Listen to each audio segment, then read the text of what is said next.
할렐루야. 25년 두 번째 달 2월을 맞이하는 모든 분들에게 하나님의 복과 사랑이 개인과 가정에 넘쳐나기를 바랍니다. 2월은 더 건강하고 모든 질병이 눈 녹듯이 사라지는 치료의 달이 되기를 간절히 소망합니다. 2월의 말씀은 누가복음 13장 33절 말씀입니다. 그러나 오늘과 내일 모레는 내가 갈 길을 가야 하리니 선지자가 예루살렘 밖에서는 죽는 법이 없느니라. 그 그때에 어떤 바리새인들이 나와서 이르되 나가서 여기를 떠나소서 헤롯이 당신을 죽이고자 하나이다. 바리새인들은 누구를 말하는가요? 네, 성경 말씀을 엄격하게 지키고 성경 말씀을 연구하고 해석하고 조상의 유전을 철저히 지키고 준수했습니다. 바리새인들은 예수님을 대적하는 자인데 왜 예수님의 생명을 걱정해서 여기를 떠나소서 헤롯이 당신을 죽이고자 하나이다 하면서 예수님을 걱정해 주나요? 예, 헤롯이 죽인다는 정보를 주어서 여기서 더 이상 예수님이 말씀을 전하지 못하게 하여 다른 지역으로 내쫓으려는 의도를 가지고 있습니다. 여기를 떠나소서 헤롯이 당신을 죽이고자 하나이다. 여기를 떠나소서에서 여기는 어디를 말하나요? 네, 여기는 갈릴리 지역을 말합니다. 갈릴리 지역을 지도로 보겠습니다. 여기가 갈릴리 지역입니다. 확대하면 이렇게 되고요. 호수가 있죠. 갈릴리 호수입니다. 헤롯이 당신을 죽이고자 하나이다. 예수님을 죽이고자 하는 헤롯은 누구인가요? 갈릴리 지역을 다스리는 안티파스 왕입니다.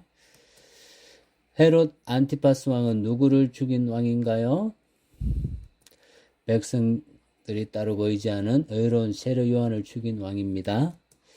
예수님이 헤롯을 자기를 죽이려 한다는 말을 듣고 헤롯이 무서워서 갈릴리 지역을 떠나려고 하나요? 어떤 말씀을 하나요? 이르시되 너희는 가서 저 여우에게 이르되 오늘과 내일은 내가 귀신을 쫓아내며 병을 고치다가 제3일에는 완전하여지리라 하라. 헤롯이 죽인다 해도 예수님은 도망가지 않고 자기의 주어진 사역을 계속한다고 합니다. 너희는 가서 저 여우에게 이르되 에서 여우는 누구를 말하나요?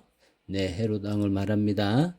오늘과 내일은 내가 귀신을 쫓아내며 병을 고치다가 제3일에 완전하여지리라.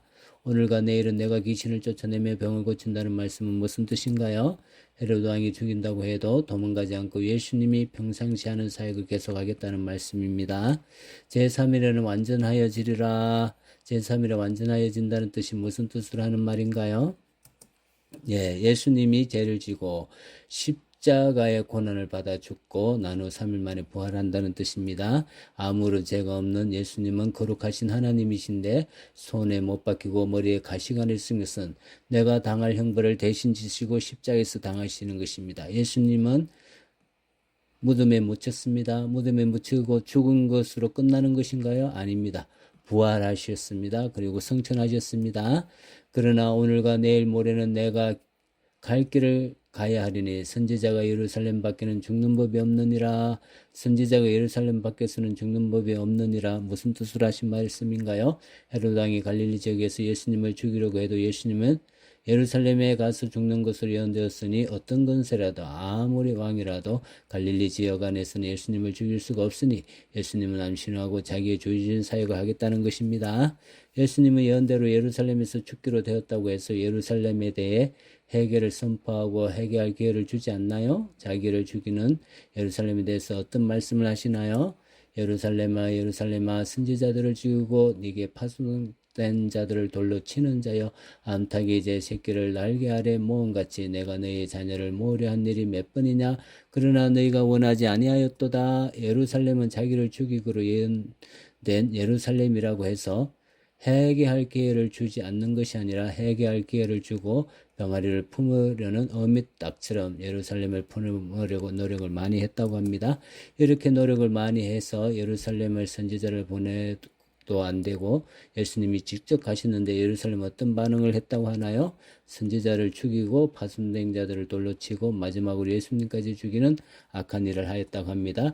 이런 악을 행하는 자에게 예수님의 주시는 벌은 무엇인가요? 보라 너희 집이 항폐하여 버림받으리라. 내가 너에게 이르니 너희가 주의 이름으로 오시는 이를 찬송하려다 할 때까지는 나를 보지 못하리라 하는 벌을 받네요. 집이 항폐해야 되는 벌을 받고, 두 번째 주의 이름으로 오신 이를 찬송하리로다 할 때까지 나를 보지 못하는 벌을 두 번째 받네요. 집이 항폐하여 버림받는다는 것은 어떤 벌을 받는다는 것을 의미하는가요? 집이 항폐하여 버림받는다는 것은 이스라엘이 로마 나라에 의해서 완전히 멸망한다는 것을 의미합니다. 예수님이 예언한 대로 예수님을 받아들이지 않고 죽인 이스라엘은 예수님이 돌아가시고 난 지 37년에 이스라엘은 로마 나라에 의해 완전히 멸망을 했습니다. 이스라엘은 1878년 동안이나 나라 없이 전 세계에 흩어져 살게 되었습니다. 흩어져 살다가 1948년 5월 14일 날 독립하여 이스라엘 국가가 정되었고요. 우리나라는 일제에 의해 35년 동안 다스림 받다가 45년 8월 15일 날 강복을 맞이했습니다. 이스라엘이 예수님을 버리고 죽임으로 두 번째 받는 벌은 주의 이름으로 오시는 이를 찬송하리로 할 때까지 나를 보지 못한다는 벌입니다. 무슨 뜻인가요?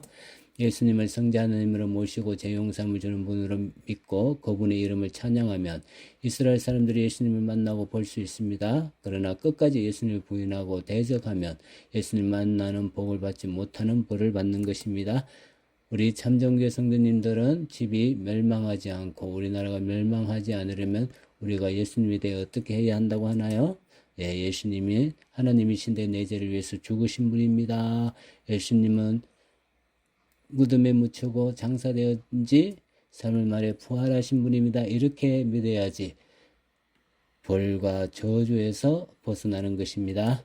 유대인이 예수님을 부인하고 죽음으로 나라를 잃고 흩어지는 벌을 받았습니다. 저주에서 벗어나고 내 나라와 가족과 나를 지키기 위해 예수님을 나의 하나님과 예수님의 십자가 보혈의 피로 내 죄를 용서하는 분으로 믿고 섬기는 25년 2월이 되기를 축복합니다.